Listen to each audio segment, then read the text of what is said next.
دنیا میں کئی ایسے واقعات رونما ہوتے ہیں جو خود بخود تاریخ کا حصہ بن جاتے ہیں، جن سے ماضی، حال اور مستقبل کا درس ملتا ہے۔ ایسے ہی واقعات میں ایک تقسیم ہند میں مسلمانوں کی ہجرت ہے۔ صدیوں تک ساتھ رہنے اور ایک دوسرے کی خوشی غم میں شرکت کرنے والے پلک جھپکتے ہی جان کے دشمن بن گئے۔ تقسیم ہند داستانوں کی ایسی کتاب ہے جس کا ہر صفحہ خون کے آنسو رلاتا ہے۔ گھر چھٹے، جائیدادیں لٹیں، بیٹیاں کنویں میں ڈوب مری، تو کہیں باپ اولاد کو بچاتے بچاتے دم توڑ گیا۔ لٹے پٹے قافلے، بچھڑنے والے پیاروں کو ڈھونڈتی آنکھیں، انتظار، امید اور وسوسوں کے ساتھ نئی زندگی کی ابتدا۔ جلسوں کے اوپر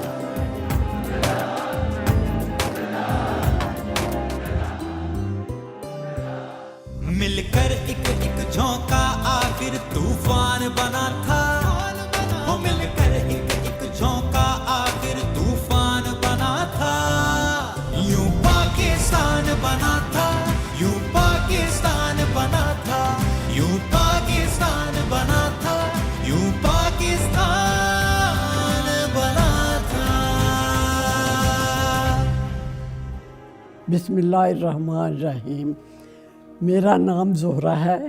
میں پاکستان بنتا ہوا میں نے اپنی آنکھوں سے دیکھا۔ سارا 3-4 سال سے ویسے تو سنتے آ رہے تھے کہ پاکستان مسلمانوں کا ایک علیحدہ وطن ہونا چاہیے، اس کا نام پاکستان ہوگا، اور وہاں پر وہ اپنی آزادی سے اپنے مذہب کے مطابق اپنی زندگی گزار سکیں گے، کیونکہ وہاں ہندوؤں کے ساتھ رہتے رہتے وہ آزادی نہیں تھی مسلمانوں کو جیسی وہ چاہتے تھے۔ تو اس کے لیے وہ کوشش کر رہے تھے کہ ہمارا علیحدہ وطن ہے، یہ انگریز یہاں سے چلے جائیں اور ہمیں اپنا علیحدہ ایک وطن ہمارا ہو، ہم وہاں اپنے آرام سے آزادی سے زندگی گزاریں۔ اسی طرح ہم اسکول میں پڑھتے تھے، وہاں سے سنتے رہتے تھے یہ ساری باتیں۔ وہاں اسلامیہ ہائی اسکول لڑکوں کا بھی تھا، اسلامیہ ہائی اسکول، اور لڑکیوں کا بھی۔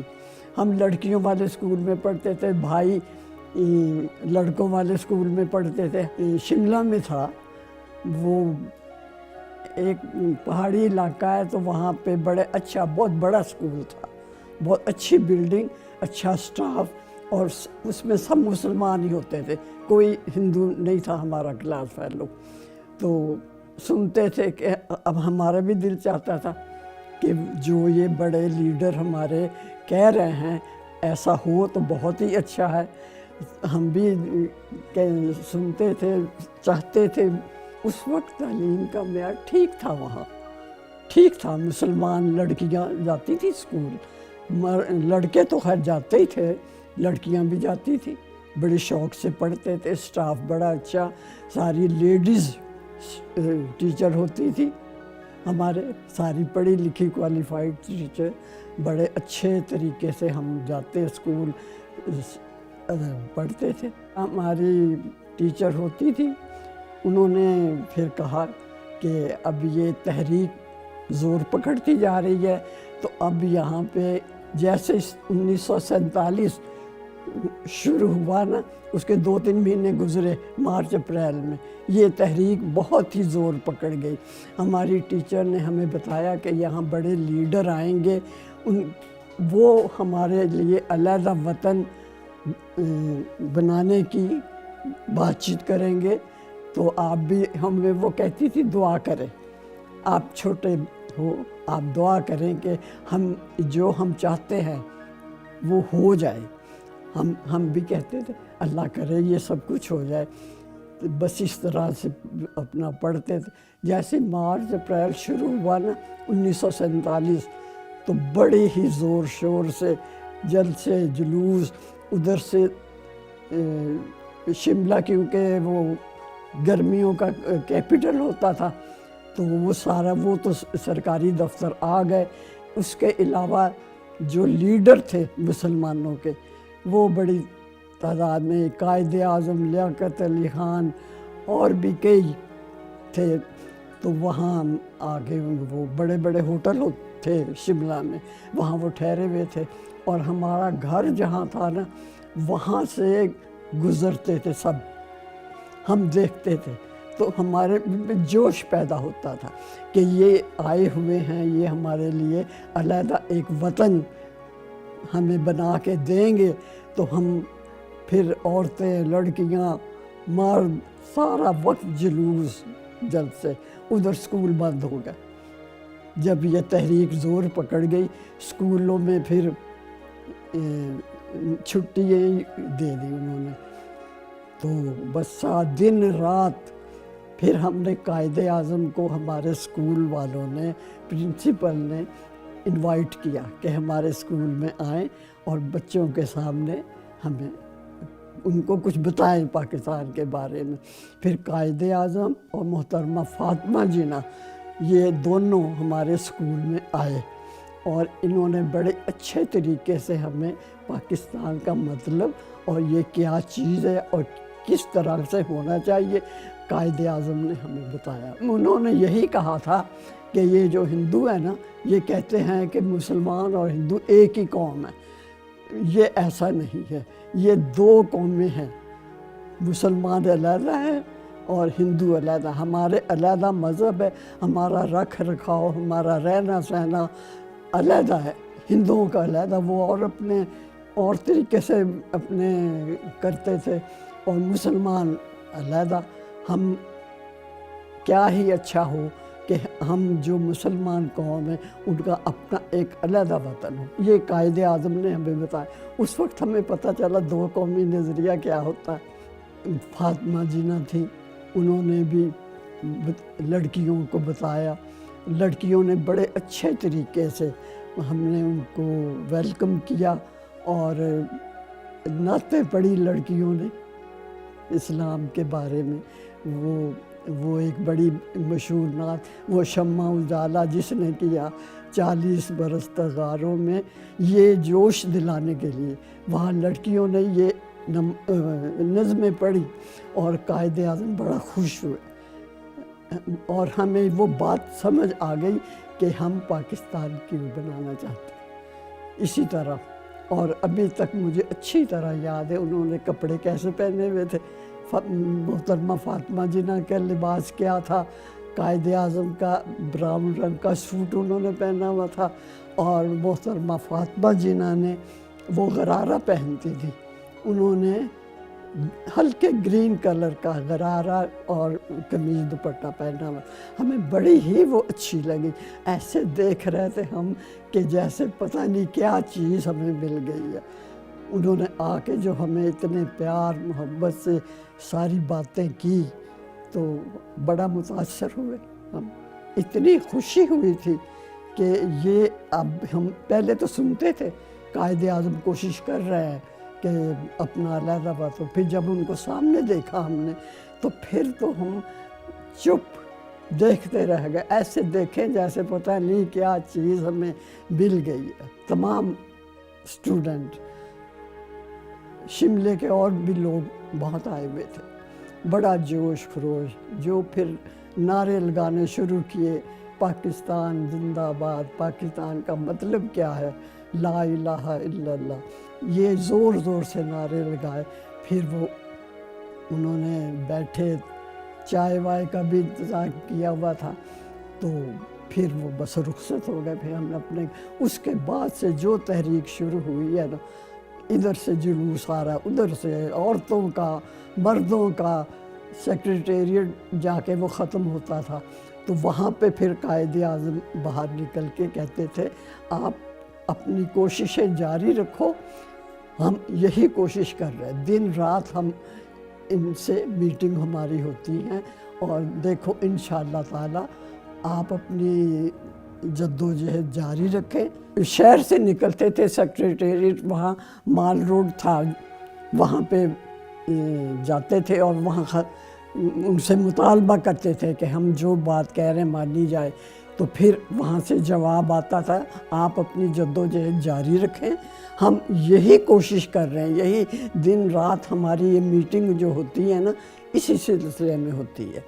تو بس پھر ہوا ایسا، پھر رمضان شروع ہو گیا، جولائی اگست آ گیا، بھرپور گرمیاں بھی شروع۔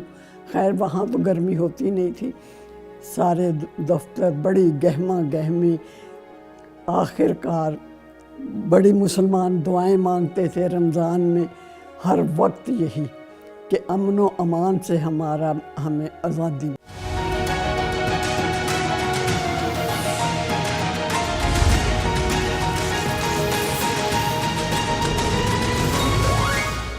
جو بڑے بڑے افسر ہوتے تھے وہ سب ہندو تھے، یا انگریز تھے یا ہندو، مسلمان کو آگے نہیں آنے دیتے تھے۔ تو اس بات سے کہ لائق ہیں ہم، سب کچھ ہیں، پڑھے لکھے ہیں، ہمیں کیوں پیچھے رکھا جاتا ہے؟ ہم اپنا علیحدہ وطن ہوگا ہمارا، ہم اپنی مرضی سے اپنے وہاں سیٹ اپ کریں گے اپنا۔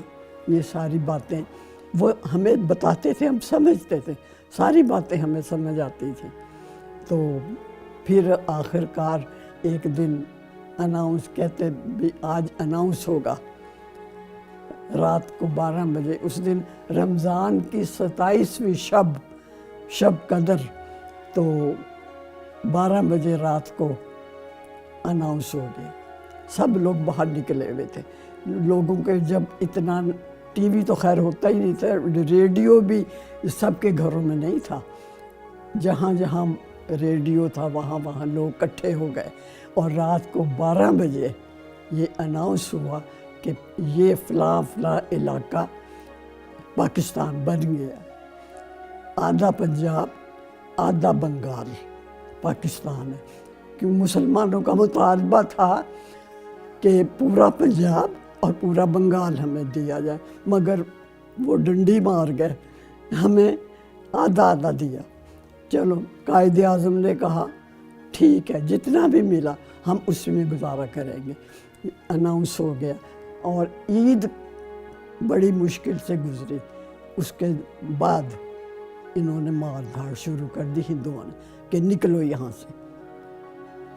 وہ تو نہیں چاہتے تھے کہ پاکستان بنے، جلوس جلسہ پھر وہ نکالنے لگ گئے کہ یہ نکلے مسلمان یہاں سے۔ ایک دن ابا جی آئے دوپہر کے وقت، کہتے ہیں کہ بہت خطرہ ہے، سارے یہاں سے اسی طرح نکل چلو۔ ایک اور فیملی تھی ہماری ساتھ، تو ہم وہاں مسلمانوں کا ایک محلہ تھا، لداخی محلہ، تو وہاں پہ کوئی واقف تھے ہمارے، تو وہاں ان کے گھر ہم پناہ لینے چلے گئے۔ بالکل جیسے بیٹھے تھے اٹھ کے، میں کیونکہ چھوٹی تھی تو میں نے کہا ابا جی میں اپنی گڑیا لے لوں۔ انہوں نے ڈانٹ دیا کہ گڑیا لینے کا ٹائم نہیں ہے، تم نکلو یہاں سے۔ ایک دم نکل پڑے اور وہاں چلے گئے ان کے گھر۔ وہاں انہوں نے ہمیں اچھا رکھا، کمرہ دے دیا، وہاں عورتوں کو علیحدہ مردوں کو علیحدہ، کھانے پینے کا بھی کچھ انہوں نے ہمارے لیے انتظام کیا، وہاں ہم رہتے رہے۔ پھر ابا جی 2-3 دن کے بعد کہتے میں اپنے گھر جاتا ہوں اور جا کے کچھ ضرورت کی چیزیں لے آتا ہوں، آپ لوگ ادھر ہی رہو۔ ہم ادھر ہی بیٹھے رہے۔ ابا جی آئے اور جب واپس گئے کہتے ہمارا گھر تو سب لوٹ چکا، سارا تالا توڑ کے دروازے کھلے اور کچھ بھی نہیں اندر ہمارے گھر میں، تو خالی ہاتھ چلے گئے۔ بس ہمیں ہوا کہ اب نہ کپڑے پہننے کو نہ کچھ۔ انہوں نے جن کے گھر میں تھے وہ بڑے اچھے لوگ تھے، انہوں نے ہر طرح سے ہماری مدد کی۔ پھر وہیں رہتے رہے۔ پھر کوئی 15-20 دن ہو گئے ادھر بیٹھے ہوئے۔ ابا جی ایک دن کہتے اب تنخواہ تو ابھی ہمیں ملی نہیں، تو میں بینک سے پیسے نکلوا کے لاتا ہوں۔ وہ چلے گئے، وہ ابھی گئے ہوئے تھے، ادھر سے مسلم لیگ کے والنٹیئر آ گئے، وہ کہتے یہاں سے نکلو، وہاں ٹرین تیار کھڑی ہے اور پاکستان جانا ہے۔ وہ ہم نے کہا بھی میری والدہ نے کہا کہ ان بچوں کے والد نہیں ہیں تو ہم کیسے چلے جائیں ان کو چھوڑ کے. وہ کہتے وہ ادھر ہی پہنچ جائیں گے, آپ چلنے کی کریں. وہ ہمیں وہاں سے نکال کے تو اسٹیشن پہ پیدل لے کے آئے. وہاں ٹرین کھڑی تھی, کافی دور تھا, اور وہ کسی لمبے راستے سے, سیدھے راستے سے نہیں لائے, وہ لمبے راستے سے لے کے آئے کیونکہ خطرہ تھا شہر میں. تو وہ سوار ہو گئے. اس کے بعد والد صاحب ہمارے آئے, انہوں نے دیکھا گھر خالی پڑا, کہ ادھر ادھر سے پوچھا تو پھر ان کو بتایا کہ آپ بھی جائیں, سارے بہت سے لوگ چلے گئے یہاں سے. اب وہ بھاگم بھاگ ادھر اسٹیشن پہ گئے تو خیر انہوں نے وہاں ہمیں ڈھونڈ لیا, وہ بھی ساتھ ہی ہمارے سوار ہو گئے. وہاں سے جو ٹرین چلی ہے تو جہاں پہاڑی علاقہ ختم ہوتا تھا نا, وہاں میدانی علاقہ شروع ہوتا تھا. ایک شہر تھا کالکا, کالکا میں باہر مسلمانوں کو کیمپ لگا دیا کہ یہاں رہیں, یہاں سے پھر ان کو پاکستان لے کے جائیں گے. وہاں جمع کر دیا ہمیں. ٹینٹ, چھوٹے چھوٹے ٹینٹ لگے ہوئے تھے, نہ ہمارے پاس کوئی بیٹھنے کو جگہ نہ کچھ. وہاں بس بیٹھ گئے جا کے, کچھ بھی نہ. وہاں آس پاس جو پہلے سے بھی لوگ اور تھے وہاں, انہوں نے کافی ہماری مدد کی. ان کے پاس کچھ کھانے پینے کا سامان, کوئی برتن, وہ ہمیں 1-2 گلاس اور 2 پلیٹیں مل گئی تھی. انہوں نے پھر اس میں ہمیں کھانا بھی. پھر وہ کالکا شہر تھا نا, وہاں سے بیچنے کے لیے کھانے پینے کی چیزیں آ جاتے تھے لوگ, تو وہ ہم پھر لے کے کھاتے تھے. بس بیٹھے رہتے تھے سارا دن, کوئی کام نہیں, بیٹھے ہوئے. جب کوئی بیچنے والا آیا اس سے لے کے کھا لیا. بس پتہ نہیں تھا اگلے وقت میں اب ہمیں کھانے کو ملے گا کہ نہیں. اسی طرح وہاں بھی کافی دن ہو گئے. ایک دن جی آدھی رات کو بمباری شروع کر دی. اس قدر بمباری کی, ٹھا ٹھا, بہت چیخ و پکار. صبح ہوئی تو جب دیکھا زخمی پڑے ہوئے, لاشیں پڑی ہوئی. اتنا, جس در ہمارا ٹینٹ تھا وہ تھوڑا سا دور تھا جہاں پہ یہ تباہی ہوئی. تو بس پھر کیا تھا, سارا دن نہ کوئی ڈاکٹر نہ کچھ ان کا علاج کے لیے, نہ بس اسی طرح جو بھی کر سکتے تھے سارے مسلمانوں نے. اتفاق بڑا تھا, مسلمانوں نے مل کے سب ان کو اٹھایا, زخمیوں کو. 1-2 وہ ڈاکٹر بھی تھے مسلمان, جو بھی ان کے پاس دوائیاں تھیں وہ بھی انہوں نے جو بھی کیا بس تھوڑا بہت کر دیا. پھر بہت ہی ڈر لگنے لگ گیا کہ اب ہم کب جائیں گے. پھر اس کے کتنے دن کے بعد آدھی رات کو وہی مسلم لیگ کے والنٹیئر آئے, بڑے اچھے لڑکے ہوتے تھے. وہ ہمیں کہتے کہ ٹرین ہم نے انتظام کر لیا, آپ چلیں. آدھی رات کو ہم تو فوراً چل پڑے ان کے پیچھے. تو زیادہ دور نہیں تھا, پیدل گئے تو وہ ٹرین کھڑی تھی. ٹرین میں ہم سوار ہو گئے, بیٹھے. وہ ٹرین جب بھر گئی تو پھر چلی ٹرین. تو اگلے دن پہنچی, اناؤنس کر دیا کہ جی پاکستان میں قدم رکھیے.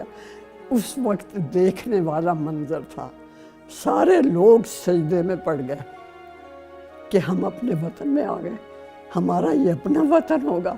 اتنا جوش تھا, اور جو نعرے لگائے, جو اذانیں دینی شروع کر دی, وہ ایک منظر میں آپ کو بتا نہیں سکتی کہ تھا. سارے لوگ سجدہ کر رہے. بس پھر انہوں نے کہا کہ یہ کیمپ لگا دیا ہم نے, آپ وہاں چلے جائیں. ہمارے ابا جی نے کہا کیمپ سے تو ہم بڑے تنگ آئے ہوئے, ہم کہیں اور ہی جاتے ہیں. انہوں نے ایک ہوٹل میں کمرہ لے لیا اور ہم وہاں چلے. باپ کوئی لوگ ایسے بھی تھے جن کے رشتہ دار, وہ اپنے رشتہ داروں کے چلے گئے, کچھ کیمپ میں چلے گئے. ہم لوگ ہم ابا جی کے ساتھ ہم ہوٹل میں آ گئے. اگلے دن اٹھے ہیں جب تو بقرہ عید تھی. چھوٹی عید کے گھر سے نکلے ہوئے بقرہ عید تھی اگلے دن. جب دیکھا ہم نے باہر تو لوگ عید پڑھنے جا رہے تھے, بقرہ عید تھی. پھر ہم نے کہا ہم 2 مہینے کے بعد ادھر چھت کے نیچے آئے ہیں, کھلے میں بیٹھے رہے کیمپ میں. بڑے اتنی مشکل وہ وقت گزرا تھا نا, بس وہ اسی اللہ تعالیٰ نے مدد کی کہ آ گئے. پھر اگلے دن ابا جی گئے, ہم چادریں لے کے آئے, وہ ہم لپیٹ کے بیٹھے. ہماری والدہ نے ہمارے کپڑے دھوئے اور پھر کپڑے سوکھے, ایک ایک بندہ نہایا, کپڑے بدلے کو ہم اپنا حلیہ ٹھیک کیا. رشتہ دار ہمارے لاہور میں تھے. پھر 3 دن 4 دن کے بعد پھر ہم, اور پیٹ بھر کے کھانا پھر ہم نے کھایا. وہاں دکانیں تھی کھانے پینے کی, وہاں سے لے کے ایسا لگے کہ پتہ نہیں پہلی دفعہ کھانا کھا رہے ہیں. بس پھر اپنے رشتہ داروں کے پھر ہم گئے. انہوں نے ویلکم کیا. اچھا, راستے میں ٹرین کبھی رکتی کبھی چل پڑتی, اسی طرح تھا. یعنی کہ حملہ نہیں ہوا, ہماری ٹرین پہ حملہ نہیں ہوا. پہلے ہم نے سنا تھا کہ ٹرینوں پہ حملہ کرتے ہیں, مار دھار کرتے ہیں, مگر ہماری وہ اللہ کا شکر ہے کہ ہمارے اس پہ ٹرین پہ کوئی حملہ نہیں ہوا. یہ ہوتا تھا جگہ جگہ رک جاتی تھی, پتہ نہیں 1-2 دن میں پہنچے کہیں لاہور آ کے. اس سے پہلے ہو چکا تھا حملہ. بعد میں سب کہتے تھے کہ یہ ایک واحد ٹرین ہے جس پہ حملہ نہیں ہوا. ہمارے بعد میں جو ٹرینیں آئی ہیں وہاں تو کہتے بہت ہی قتل و غارت ہوا.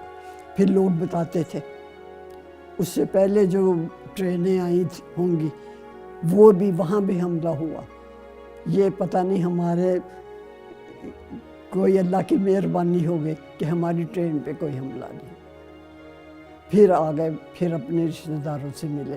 پھر ابا جی کو یہاں اکاڑا میں ایک اسٹیٹ تھی, وہاں پہ ان کو جاب مل گئی, تو وہاں گھر بھی مل گیا, فرنشڈ گھر سارا. بس پھر وہاں ہم نے رہے, گھر کی چیزیں خریدنے شروع کی, اور پھر بس اللہ تعالیٰ نے سب کچھ دے دیا. یہ کہ 2 مہینے جو ہم نے یہ حالات دیکھے ہیں نا, ہر وقت ہوتا تھا پتہ نہیں ابھی بھی مر جائیں گے, ابھی ہمارے پہ حملہ ہو گیا, ابھی یہ ہوگا. یہی ہوتا تھا. ہماری والدہ نے ہمیں کہا تم نے کچھ نہیں کرنا, آیت کریمہ پڑھو. بس ہم ہر وقت آیت کریمہ پڑھتے رہتے تھے. اللہ تعالیٰ نے بڑا فضل کیا, کرم کیا کہ چلو گھر بار چھٹ گیا, اپنے سارے بندے بحفاظت پاکستان پہنچ گئے. اب ہم تو پھر صحیح سلامت آ گئے. جو کئی لوگ ایسے تھے جن کا آدھی فیملی ادھر ہی رہ گئی, ان کی بیٹیاں ادھر رہ گئیں. وہ بیچارے روتے تھے کہ بیٹیوں کا پتہ نہیں کیا ہوا ہوگا. اتنا ظلم, مارے گئے بہت لوگ. بہت سی فیملیاں ایسی تھی جو آدھی فیملی آئی آدھی رہ گئی ادھر, مارے گئے, کوئی پکڑے گئے. بس اس طرح ہم کہتے تھے ہم تو بڑے خوش قسمت ہیں, ہم سارے صحیح سلامت ادھر پاکستان پہ آ گئے. کوئی نہیں, گھر چھوٹ گیا تو کوئی بات نہیں, اللہ تعالیٰ یہاں کچھ دے دے گا. بڑے صبر سے ہم نے خوشی سے یہ سب کچھ قبول کیا تھا. اب ہم جو بچے ہیں ان کو یہ بتاتے ہیں کہ دیکھو کتنی مشکل سے یہ وطن حاصل کیا ہے, اب اس کی قدر کرو. یہاں بہت کچھ ہے, پاکستان میں بڑا کچھ ہے, زمین زرخیز ہے, ہر چیز ہے, پڑھے لکھے لوگ ہیں, محنتی لوگ ہیں, سارا کچھ. ایمانداری سے اگر چلو گے تو اللہ ترقی دے گا.